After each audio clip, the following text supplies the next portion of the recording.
Quel est ton but? Quel est ton pourquoi qui te pousse à être la meilleure version de toi-même? Aujourd'hui, nous allons analyser ça ensemble.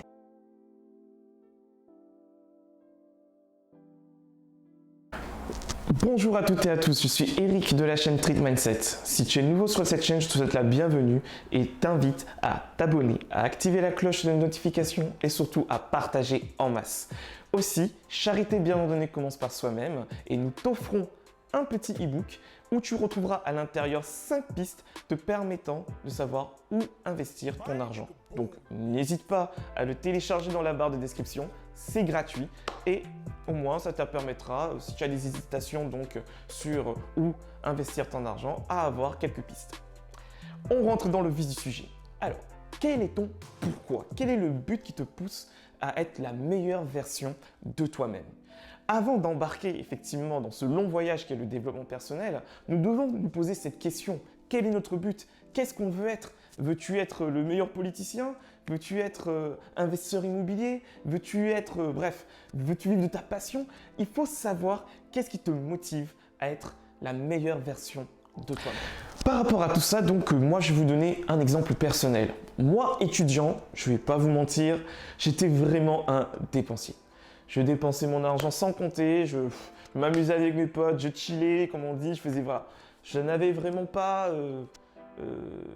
de rigueur au niveau donc de la gestion de mes finances. Petit à petit, en grandissant et donc en ayant mon premier CDI, j'ai commencé donc à stabiliser mes finances. En plus, j'ai rencontré ma conjointe qui fait que voilà, en ayant une petite famille, donc on se stabilise et donc ça fait que je ne portais pas vraiment attention à mes finances, mais quand même, je jetais un œil dessus. Mais vous allez vous rendre compte que ce qui vous pousse à être la meilleure version de vous-même, c'est des déclics en fait qui arrivent tout au long de votre vie. Dans ma famille, malheureusement, j'ai eu un décès qui m'a fait ouvrir les yeux en fait, qui m'a fait comprendre l'importance d'assurer ses arrières et de toujours avoir une sécurité financière. Pourquoi? Parce que je n'ai pas pu vu que c'était au pays, donc c'était dans mon pays d'origine, je n'ai pas pu assister au deuil, à l'enterrement de ce membre qui m'était très cher.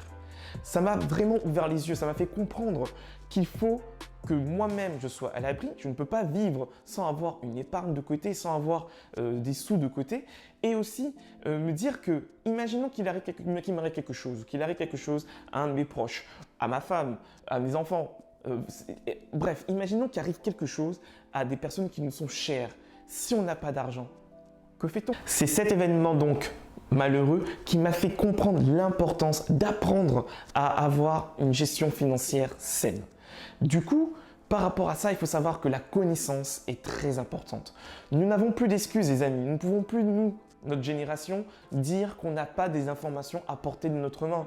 Nous avons Google, nous avons l'Internet, voilà, nous avons Facebook, nous avons YouTube, nous avons tout à notre portée. Il suffit d'un téléchargement à la vitesse de la fibre optique pour avoir des connaissances sur différents domaines. Et donc, contrairement à nos parents ou même nos grands-parents qui, eux, pour avoir accès à certaines connaissances, devaient faire partie soit d'une certaine élite ou soit aller à la bibliothèque pour y avoir accès, nous, on a tout à notre disponibilité. Donc, c'est très important de le savoir que notre génération, nous n'avons pas d'excuses. Si par exemple on s'intéresse à l'immobilier, on a des connaissances sur l'immobilier. Si on s'intéresse à la bourse, on a des connaissances sur la bourse, la communication, etc. On a des connaissances sur tout, les amis. Donc, c'est clair que voilà, on a toutes les connaissances nous permettant donc d'atteindre nos objectifs. Mais les amis, il est important de savoir que c'est bien beau d'avoir des diplômes, effectivement, mais comme un dicton le dit, c'est quand on obtient un diplôme que les vraies études commencent. Exactement, les vraies études commencent. Pourquoi? Parce que c'est l'étude de la vie. Je vais vous donner l'exemple d'un avocat. Un avocat d'affaires, il gagne très bien sa vie, franchement, belle voiture, belle maison, un train de vie idéal. Mais il s'avère que cet avocat, c'est votre ami et que toutes les fins du mois, il se plaint comme quoi il n'a pas assez d'argent. On peut se poser la question, mais attends, comment tu n'as pas assez d'argent avec le train de vie que tu mènes? Et c'est là, effectivement, qu'il ne faut pas lui en vouloir. C'est simplement qu'il s'est spécialisé uniquement que dans son domaine, qui est le droit des affaires. Mais au niveau de tout ce qui est éducation financière, il n'a pas cette connaissance. Et malheureusement, c'est la tare de notre société. On ne nous apprend pas l'éducation financière, qui devrait être la base en fait même de l'éducation, nous permettant donc de vivre dans ce monde où effectivement l'argent est entre parenthèses le nerf de la guerre. Voilà, donc comme je le disais, qu'est-ce qui manque à cet avocat? C'est l'éducation financière. De nos jours, on ne peut pas être spécialiste ou expert ou avoir une expertise que dans un seul domaine. Il faut vraiment que nous soyons curieux, les amis. Il faut qu'on ait des connaissances un peu sur tout. Par rapport bien évidemment à ce qui nous intéresse. Si vous aimez, comme je dis, l'immobilier, ben, avant de vous lancer dans l'immobilier, formez-vous. Si vous aimez la bourse, même chose. Avant de vous lancer, il faut toujours se former un peu avant de se lancer dans un domaine.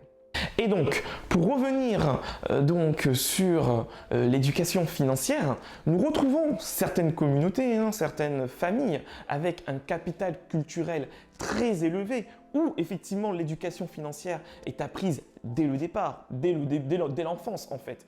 Mais ce n'est pas toutes les familles qui ont cette capacité-là et qui ont aussi cette possibilité d'avoir ce capital culturel. Et c'est pour ça que nous devons nous retrousser les manches, nous qui n'avons pas ce capital culturel, pour pouvoir effectivement être curieux et s'intéresser à tous les domaines qui nous intéressent.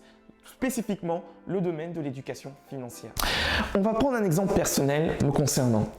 Par rapport à ce que je vous disais tout à l'heure, donc au niveau de la gestion des finances, j'étais vraiment pas calé. J'étais vraiment, on va dire, amateur et je dépensais énormément.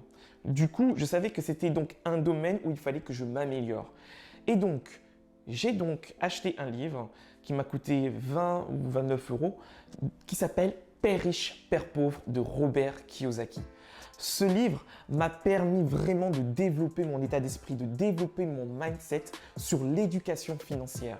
Et vous n'allez pas me croire, mais ce livre qui m'a coûté 29 euros m'a fait quasiment tripler ma mise de départ au niveau de l'argent que j'ai pu épargner grâce à Robert Kiyosaki. C'est pour vous dire la force, l'impact de l'information, l'impact d'une connaissance. Une connaissance pour vous faire gagner du temps, mais aussi pour vous faire gagner de l'argent. Et donc, il ne faut surtout pas, les amis, hésiter à se former, à lire des livres, à regarder des vidéos YouTube comme celles que vous regardez actuellement ou à vous former vraiment sur l'éducation financière. Il y a la connaissance partout. Partout dans les livres, surtout dans les livres d'ailleurs. Donc, vous avez vraiment plein de possibilités vous permettant donc d'acquérir des connaissances. Concernant donc l'éducation financière, il faut savoir que la majorité des gens ont des actifs et des passifs. Un actif, c'est quelque chose qui rentre dans ta poche, on va dire ça comme ça. Et un passif, c'est de l'argent qui sort de ta poche. La plupart d'entre nous ont comme actif un salaire. Un salaire, c'est par exemple, vous travaillez dans un endroit et on vous rémunère par rapport au temps que vous travaillez pour cette entreprise. Et un passif, des passifs, en fait, c'est des charges en fait. Les charges quotidiennes que vous avez, d'électricité, la nourriture, bref, tout ce qui sort de votre poche vous permettant de vivre en fait. Voilà. Et il faut savoir que le nerf de la guerre se trouvera en cette traction entre l'actif et le passif.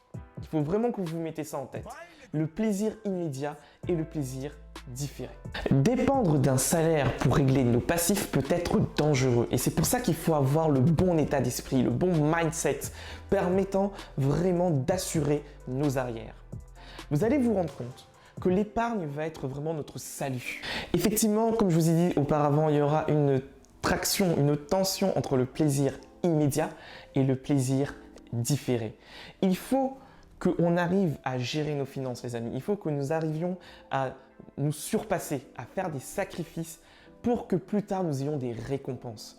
L'épargne, c'est une récompense future, dans le sens où épargner va vous permettre plus tard donc d'investir dans, pourquoi pas, une création d'entreprise, investir dans l'immobilier, réaliser vos projets. Mais comment voulez-vous réaliser vos projets si vous n'avez pas d'argent de côté ? Comment voulez-vous assurer vos arrières si vous n'avez pas d'argent de côté? Et c'est pour ça que nous le verrons de toute façon dans une prochaine vidéo, mais l'épargne est très important. Par rapport à cela, qu'est-ce que l'argent représente pour vous, les amis? Un outil? Le pouvoir? Le succès? Il va vraiment falloir que vous vous posiez cette question, car c'est en sachant réellement ce que l'argent représente pour vous que vous allez tenir et ne pas céder à la tentation quand le plaisir immédiat viendra frapper à votre porte. Donc, le pourquoi est important, votre pourquoi est important, et aussi la signification de ce que représente l'argent pour vous. Comme ça, en plein vol, quand vous serez dans le plein vol du développement personnel, vous ne serez pas à tanguer ou à vous dire non, c'est bon, là je prends mon parachute et je saute en plein vol parce que voilà, j'ai des doutes, j'ai des tensions, voilà, j'ai des tentations ou autres. Vous serez toujours focus sur votre objectif. En ce qui me concerne, pour moi, chaque devise que j'ai en ma possession représente un soldat. Mon épargne, c'est une armée pour moi. C'est mon armée. C'est mon armée qui me permet d'atteindre mes objectifs. On va prendre une situation, hein. Comme je vous dis, c'est voilà, on visualise. J'ai mon armée. Quand je décide d'investir, j'envoie mon armée à la guerre. J'envoie mes soldats à la guerre. Donc, c'est ce qu'on appelle pour moi de l'investissement. J'ai deux possibilités quand j'envoie donc mes soldats en guerre. Soit mes soldats me ramènent des prisonniers de guerre, donc qui travailleront pour moi, hein.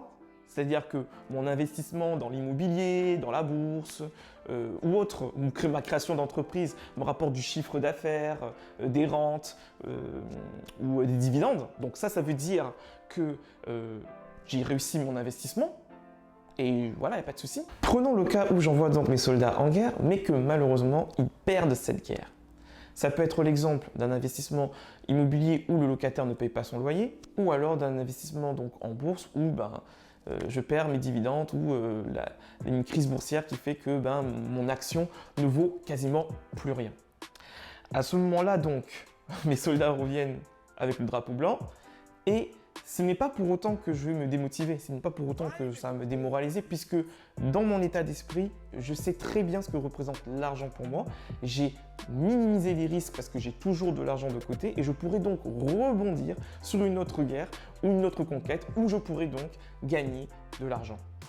Donc cette vidéo était vraiment pour qu'on puisse ensemble voir les leitmotifs, ce qui motive effectivement une personne à être la meilleure version de soi-même.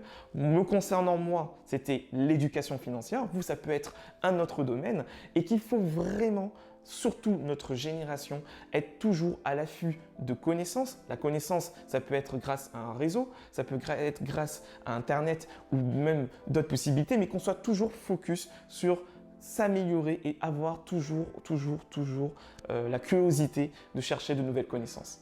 C'était Eric de Trip Mindset et je vous souhaite de passer donc une très bonne journée ou soirée au moment où vous regardez cette vidéo.